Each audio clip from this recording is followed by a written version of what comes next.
Retour de Moïse Katumbi en République démocratique du Congo. L'opposant annonce qu'il veut constituer une opposition exigeante.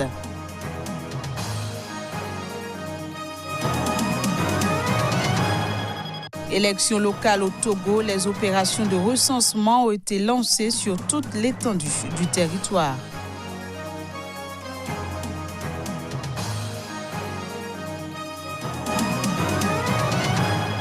Puis Ouagadougou, la capitale burkinabé, abrite un atelier sur la prévention de l'extrémisme violent. Il réunit les pays membres du Conseil de l'Entente.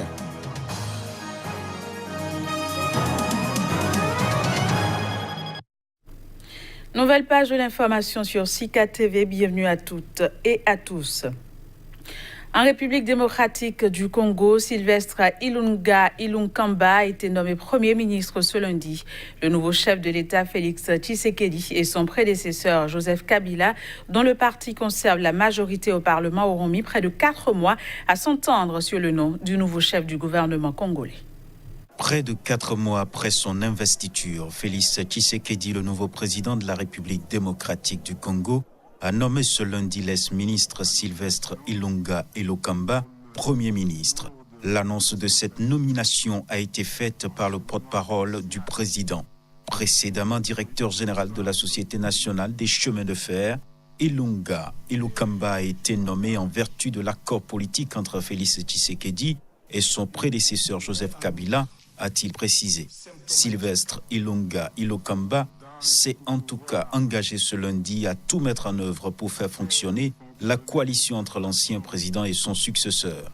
Le nouveau Premier ministre a également souligné les priorités que lui a assignées le nouveau chef de l'État, à savoir le social, l'éducation, la santé. Peu avant cette nomination, l'ex-Premier ministre de la République démocratique du Congo, Bruno Tshibala, a indiqué qu'il avait précisé sa démission au président Félix Tshisekedi. Selon lui, ce dernier en a évidemment pris acte et vient de le charger d'expédier les affaires courantes jusqu'à l'investiture du nouveau gouvernement par la représentation nationale. Nous l'annoncions dans nos éditions précédentes, Moïse Katumbi est de retour en République démocratique du Congo depuis hier lundi. Quelques heures après sa descente, l'opposant politique congolais a fait une déclaration devant la presse dans son fief de Lubumbashi. À l'occasion, l'homme a dit être revenu au bercail pour défendre la Constitution et former une opposition exigeante. On l'écoute. Vous savez, l'exil forcé, c'est très difficile. Et si vous n'avez rien fait, je sais, retourner, c'est un risque. Il y a des gens qui m'ont appelé, qui m'ont dit, il ne fallait pas rentrer, M. Katumbi, vous serez assassiné ou quoi. Je n'ai peur de personne. Le plus important pour moi, j'étais gouverneur. J'étais le seul chauffeur. Aujourd'hui, il y a un gouvernement qui est là. Il faut qu'on leur donne la chance, parce que nous serons une opposition exigeante. Ils veulent toucher à la Constitution, aller au suffrage indirect. Pour la présidentielle. Pour la présidentielle. Et nous ne serons jamais d'accord. La population congolaise, elle est là, elle veille. Je demande aussi à la communauté internationale, n'oubliez pas le Congo. Nous sommes un grand pays, nous avons besoin de tout le monde aujourd'hui. Ce journal se poursuit. Les Malawites votent ce mardi pour une élection présidentielle à l'issue incertaine. Précisons que le sortant Peter Mutharika brigue un second mandat face à 2 sérieux adversaires qui ont fait de la lutte contre la corruption leur thème de prédilection. 7 candidats sont en lice pour la présidentielle, mais le scrutin se joue entre le sortant Peter Mutharika, son vice-président Solos Chilima et le chef de l'opposition, Lazarus Chakwera, selon les observateurs.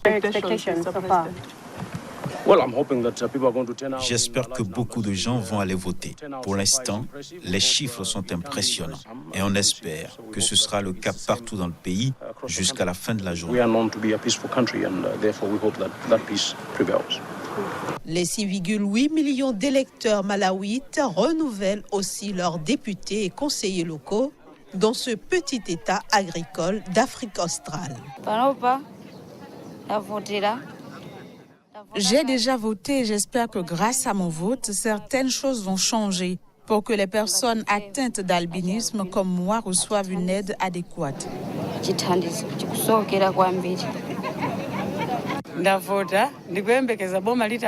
J'ai voté et j'espère que le nouveau gouvernement construira de nombreux ponts pour que nos élèves n'aient pas de difficultés à traverser les rivières et que nous aurons des forages supplémentaires autour de Goliathie.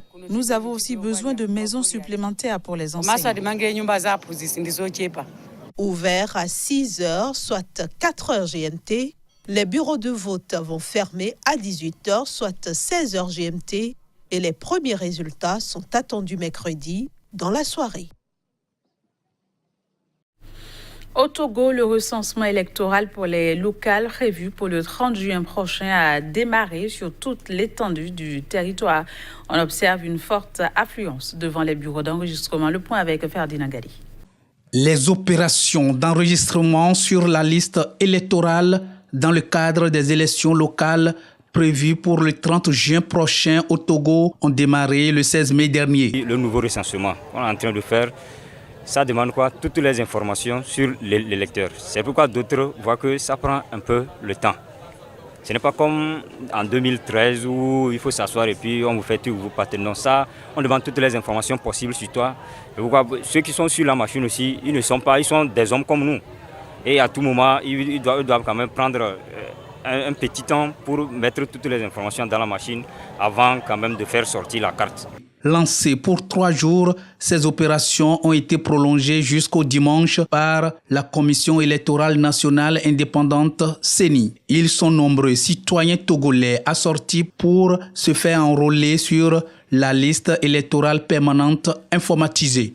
On est venu pour faire la carte d'électeur, pour aller voter. C'est bien déroulé, ça a été bien.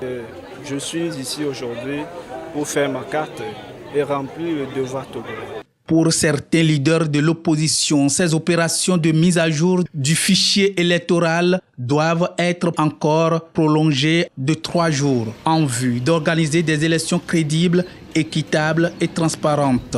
Signalons que les membres de la coalition des 14 partis de l'opposition ayant boycotté les opérations des élections législatives du 18 décembre dernier se sont fait enregistrer cette fois-ci.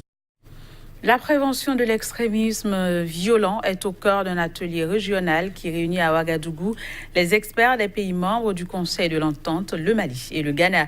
L'objectif est de réfléchir sur les voies et moyens pour établir un dialogue permanent et constructif afin d'empêcher ou de désamorcer les processus de radicalisation.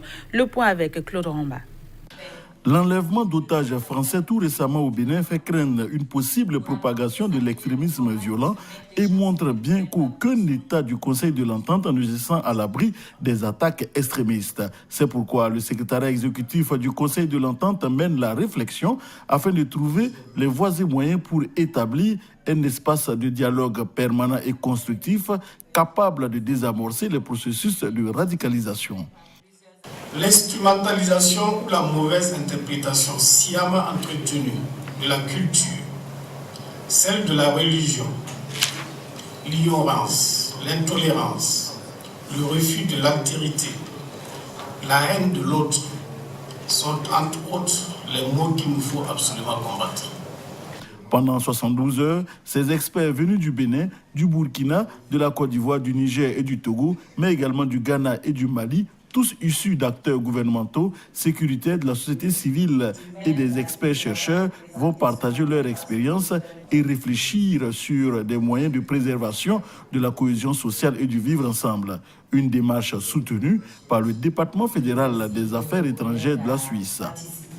Mon pays s'y engage à vos côtés afin que les dures réalités de la violence ne soient plus les seules perspectives qui s'offrent, en particulier à une jeunesse qui ne demande qu'à construire son avenir, ici, maintenant et autrement.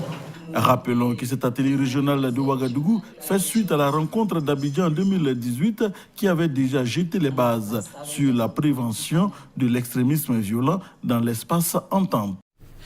Le Cameroun a abrité l'atelier de présentation des initiatives pilotes d'appui de la GIZ et du plan d'action stratégique, feuille de route du réseau des populations autochtones et locales pour la gestion durable des écosystèmes forestiers d'Afrique centrale, REPALEAC.